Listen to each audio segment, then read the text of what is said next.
Le début de l'aventure dans l'Ouest, en fait, entre Rennes et Nantes, c'est effectivement Rennes, Nantes 2001, à l'époque où les CARSAT étaient Kram de Nantes, Kram de Rennes. Voilà, c'était le début d'une aventure où le concept Préventica dans l'Ouest s'appelait Prévent Ouest, une petite marque de notre interrégion Ouest à laquelle on a tenu pendant pas mal d'années sur les premières éditions, avec, c'est vrai, beaucoup d'engagement des deux services à tour de rôle sur des éditions qui étaient un petit peu moins espacées dans le temps d'ailleurs à l'époque, de 2001 jusqu'à 2008, tous les 2 ans, avec vraiment de belles choses sur petit à petit des sujets forts d'actualité qui ont été portés sur ces premières éditions, sur des sujets forts qu'on retrouve encore aujourd'hui.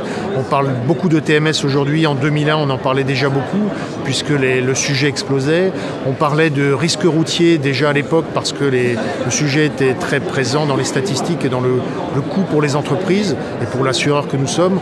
On parlait aussi beaucoup à l'époque de conception des équipements de travail. On sortait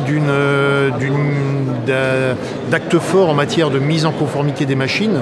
Donc on parlait encore quelques années après de ces aspects conception des équipements de travail. Conception des lieux de travail également, c'est un engagement très ancien, très important des CRAM, des CARSAT depuis au moins une trentaine d'années. Donc là aussi, beaucoup de temps fort autour de ceci. Et puis on voit que petit à petit, au fil des éditions, les sujets ont évolué. On s'est emparé des risques psychosociaux, à la fois dans le secteur industriel, mais peut-être encore auparavant dans le secteur tertiaire, parce que c'est beaucoup là que le sujet s'est développé. Et je crois qu'on est arrivé petit à petit au fil des éditions à une maturité dans l'expression des choses et dans la confrontation des idées.